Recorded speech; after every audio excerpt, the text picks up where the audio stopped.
प्रेम से बोलो वृंदावन बिहारी लाल की।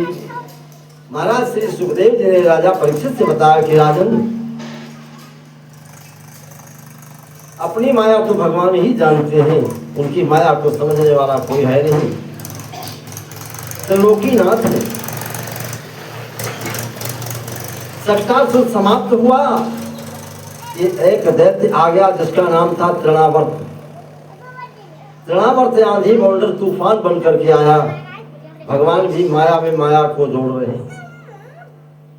क्या करते हैं, जब वो पहुंचा पलने से उतार के भगवान जसोदा जी गोदी में ले थे कन्हैया को, लेकिन भगवान कन्हैया इतने वजन हो जाते हैं कि जसोदा जी अपनी गोदी में संभाल नहीं पाती हैं। उठा करके पलने में कन्हैया को लिटा दिया और लिटाने के बाद तुरंत ही एक बड़ी जोर से आंधी आई, तूफान आया जिसका बवंडर कहा था, ये मेरे के बन के आवाज पूरे गोकुल वहां छाया हुआ।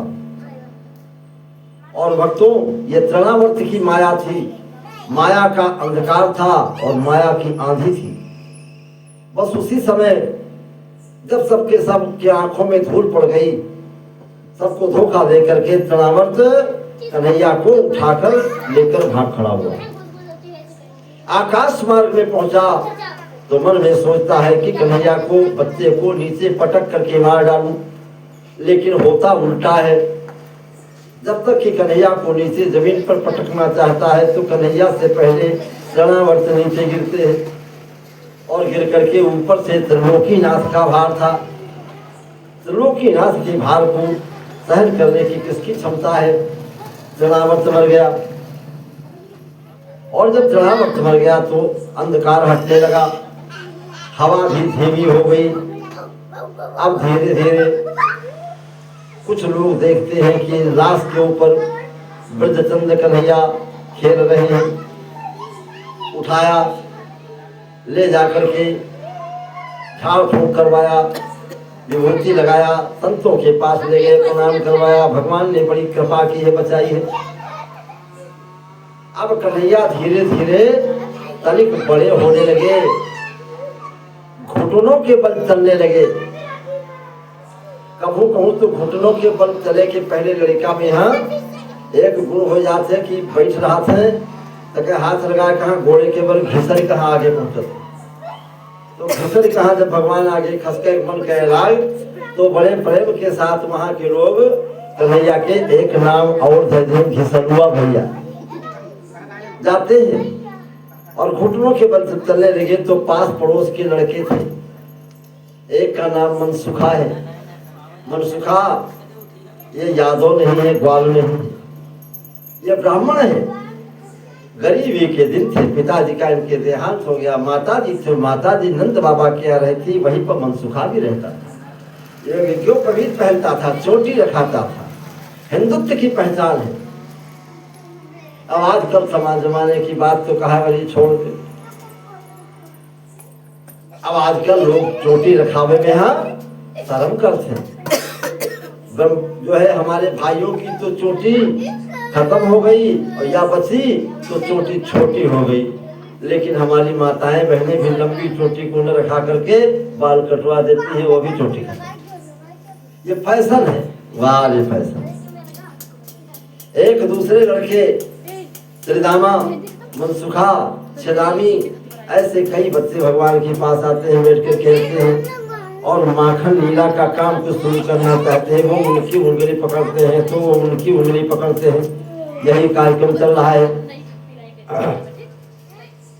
भक्तों के बीच में उलझा हुआ, संसार को सुख प्रदान करने वाला वो यशोमती का लाला, जहाँ जसोमती और रोहिणी दो सुंदर स्त्रियां हैं कुलवंती, वहां पर दो सुंदर पुत्र हैं। एक का नाम है श्याम और दूसरे का नाम बलराम। इनके नाम तो बहुत हैं, थोड़े नाम नहीं। जसोदा जब तक दोनों बच्चों को स्नान करवाती है, श्रृंगार करवाती है, तब तक रोहिणी माखन मिश्री लेकर के आ जाती है और बेदिया संभालती है, बाल खींचती है। और तुतला करके कन्हैया ने मैया कहा, मैया तनी झिंगुनी पहनाओ। पहनाया, झिंगुनी पहना करके काजल लगाया, काजल की कोर निकाल देती है, श्रृंगार हो छब की जोड़ी, जैसे एक जगह पर पहुंच गई हो। कन्हैया और बलराम जी खेलते हैं, यशोदा जी उन्हें झुलाती हैं और सखियां आती हैं भगवान का दर्शन करने के लिए और गा गा करके रोहिणी उनको झूला झुलाती हैं।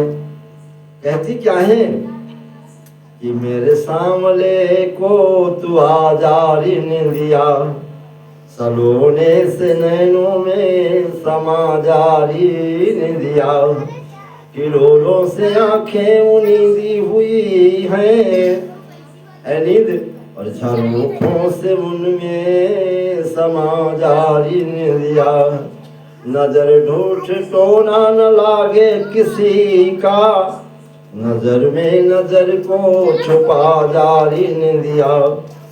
ऐसे से मीठे राग को सुना करके कन्हैया को इस गोदी से उस गोदी में जाने की फुर्सत नहीं मिलती थी, क्योंकि गोपियां तब पुनर्जन्म की संत थी, ग्वाल बाल सब संत थे, भगवान को प्राप्त करने के लिए बड़ी तपस्या की थी। इस गोदी से उस गोदी में, उस गोदी से किसी को मौका नहीं मिलता है। तनिक सयाने भगवान और हुए कृष्ण बलराम, तो सबसे पहले माखन लीला का कार्यक्रम शुरू किया। अब तो चोरी का कारण भूख नहीं था, ये उनके प्रेम भाव की बात है। ग्वालिनियां आती हैं भगवान को दर्शन करने के लिए, कोई न कोई बहाना लेकर के आती हैं और कहती हैं कन्हैया चित चोर तुम्हारे खाने को रखा है दही ठिकाने से, मेरे मोहन मेरे लाला आ जाओ इसी बहाने से। इस तरह से सबके सब बुलाती है कन्हैया को अपने घर, माखन खिलाती है, गोद में उठाती है और प्यार करती है श्याम सुंदर से। देखो सखियां आती हैं, चंद्रावली है, विशाखा है, और धीरे धीरे बचपन में ही बरसाने में वृषभानु की बेटी ये भी आयोनित है और जो जन्म लिया है, और इसके बाद धीरे धीरे कन्हैया से उनका, क्योंकि भक्ति है और वो ब्रह्म है, एक रूप है, कोई दूसरा नहीं है। और मनसुखा दादा, मनसुखा बड़ा है कन्हैया की, मनसुखा की एक सलाह बनी कि चलो माखन चोरी के लिए चलना चाहिए। साथ में ग्वाल बालों को लेकर माखन चुराने के लिए जाने लगे।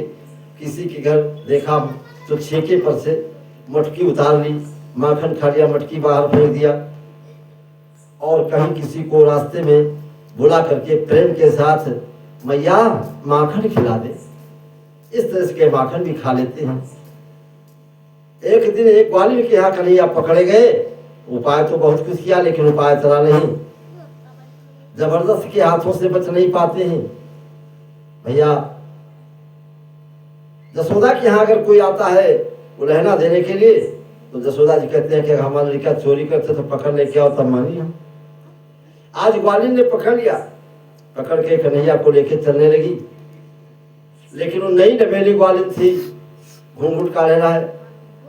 भगवान कहा पकड़े लेकर चले रहा है, तो भगवान कहीं जेब ना, तो कहीं ले चल गया, कहीं न जब रास्ते में लौट गए तो कन्हैया उठा लेते, लेके चल गए जरूर हूँ, ऐसा कहती हैं। और धीरे धीरे ये हुआ, कन्हैया ने कहा कि सुनो ग्वालिन, तुम्हारे कोई लड़का बच्चा है कि नहीं? वो नई डबेली ग्वालिन शर्मा जाती है कि नन्ना बच्चा ये क्यों पूछता है।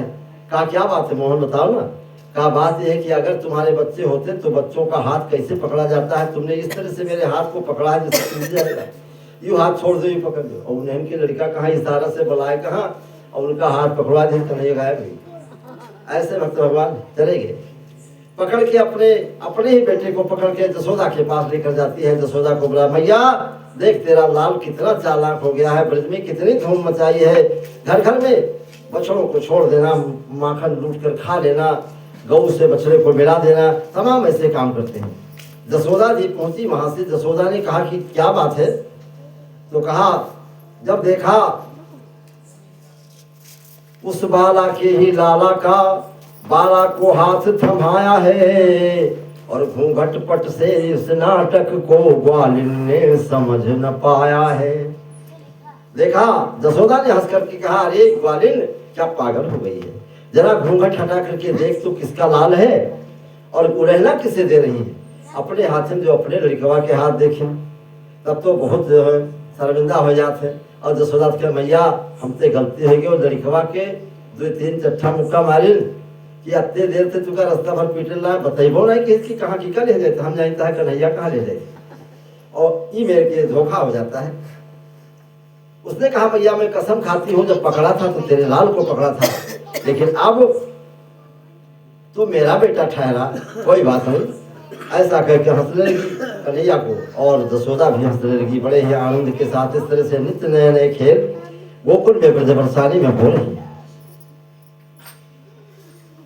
जब रोज रोज उनके सामने समस्या आती है बताते हैं और चोरी की शिकायत आती है तो एक दिन ग्वालियर पहुंची। ग्वालियर ने कहा कि सुनो भैया ये बहुत परेशान करते हैं, रास्ते में घेर लेते हैं, दूध दही छीन लेते हैं और घर में घुस के माखन खा जाते हैं।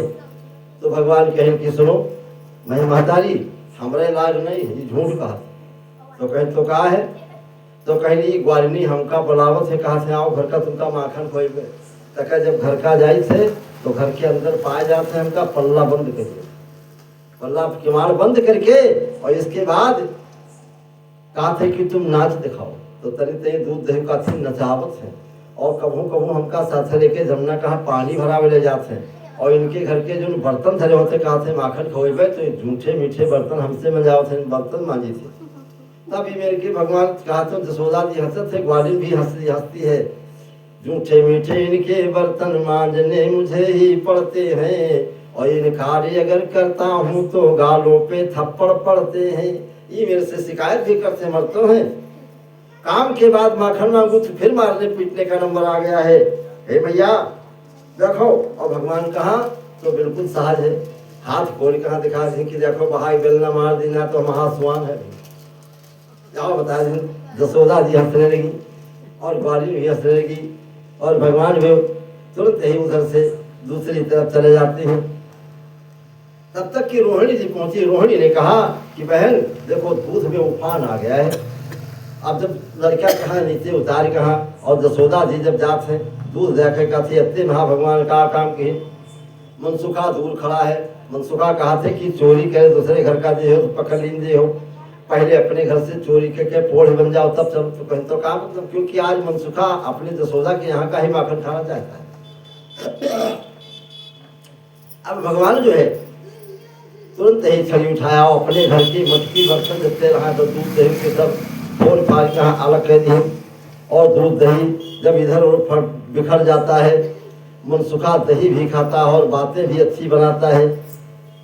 तब तक देखा कि मैया को आ रही मैया को आते हैं देख करके इधर उधर सब भागने लगे। जसोदा ने देखा कि बर्तन सब दही का मटका फूटा पड़ा है दही सब चारों तरफ फैल चुका है। इस प्रकार से कन्हैया सखियों के यहाँ खाते हैं और अपने घर का भी माखन खाते हैं। जसोदा ने पकड़ करके आज और कन्हैया को एक उखल में बांध दिया और जब बांध दिया उखल में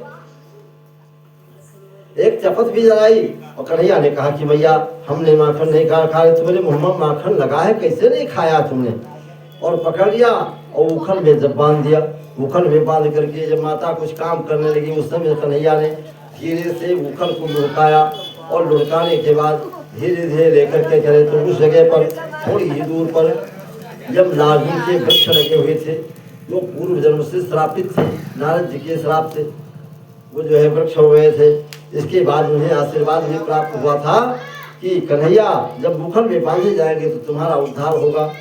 कन्हैया उखल को लुढ़काते हुए आगे बढ़े दोनों पेड़ के बीच में होकर के निकले और थोड़ा जोर निकाल लगाया तो तुरंत ही वो जो है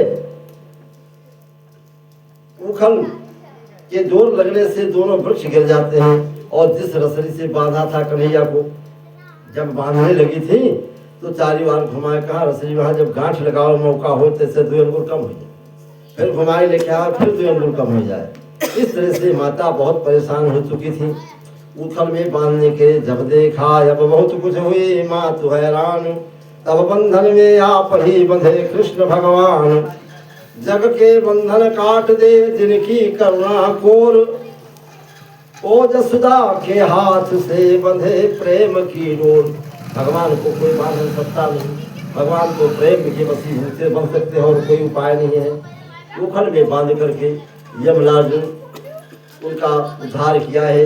ये कुबेर के बेटे थे, वृक्ष के गिरने पर प्रकट हो जाते हैं, भगवान को प्रणाम दंडवत करने लगे। जब आवाज होती है दौड़कर सब लोग दौड़े कि तो खबर की पड़ा कैसे क्या हुआ, कन्हैया को बचाओ। और माया निधि ने ये सब काम दिखाए हैं और उनका नर कुंवर मणिगिरी उनका नाम था और ये कुबेर के बेटे थे, लेकिन शंकर जी के वरदानी थे। एक दिन मदिरा को पी करके दोनों सरदार सरोवर में स्नान कर रहे थे और नारद को आते हुए नारद जी को आता देख करके नारियों ने तो अपने अपने वस्त्रों को पहन लिया, लेकिन ये मतवाले दुराचारी ये नहीं माने, बस नारद जी के श्राप के चंगुल में पड़ गए और उन्होंने श्राप दे दिया कि मतवालों जाओ, तुम्हारे लाज मर्याद कुछ नहीं है, जाकर के तुम वृक्ष हो जाओ। नारद की जो इनको श्राप हो गया और श्राप के बाद चरणों में गिर पड़े और गिरने के बाद नारद जी ने कहा ठीक है तुम्हारा कल्याण हो जाएगा, लेकिन भगवान जब उखल से बांधे जाएंगे तब तुम्हारा कल्याण होगा। तो भगवान का प्रेम किसी एक से नहीं, संसार में सबसे है, कण कण में भगवान रहते हैं। यहाँ छोटे बड़े का जात पात का कोई भेदभाव भगवान के पास नहीं होता, केवल भक्ति का भाव होता है। भक्ति से भगवान को जो प्रेम से मिलता है भगवान उसका कल्याण करते हैं। इतना ही नहीं, नित्य नए नए गोकुल में उपद्रव होने लगे और ऋणी है आज ये संसार तुम्हारा मोहन, जगत प्रसिद्ध है अवतार तुम्हारा मोहन। ना सिर्फ साधु या संतों की तुम्हें चिंता है, न सिर्फ साधु या संतों की तुम्हें चिंता है, भगवान का पेड़ पत्थर से भी है प्यार तुम्हारा मोहन। कहाँ वो गोपियों के साथ रसिक लीलाएं, कहाँ वो गोपियों के साथ रसिक लीलाएं, और कहाँ विचित्र ये व्यवहार तुम्हारा मोहन।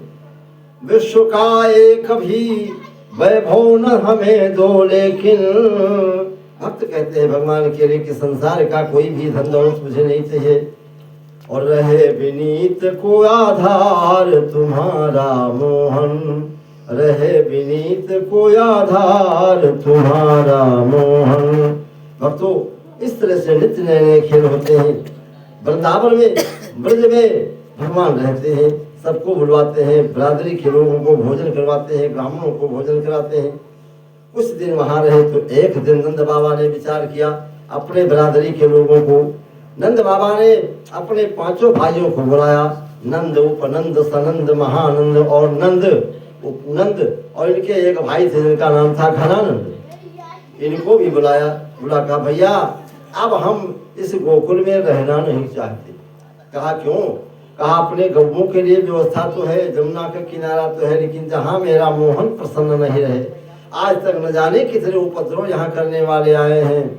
पूतना आई, बकासुर, सष्टासुर आया, तृणावर्त आया, और अब देखो भगवान ने बचा लिया है मेरे बच्चों। इसके ऊपर पेड़ भी गिर पड़े हैं और उसमें से दो सुंदर पुरुष भी निकले हैं।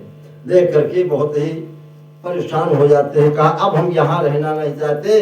अपनी बैठक को बिठा करके और कहा भैया तुम लोगों को बुलाकर हम ये जानना चाहते हैं कि बताओ अब हम लोग मिलकर कहाँ रहे, कहाँ चले, जहाँ हमारे गौवन कहाँ भी सुपास हुए, हमरो सुपास हुए, और जहाँ हमारे मोहन प्रसन्न न हो, लड़का हमारा सुखी न हुए, वहाँ हम रह के का करें।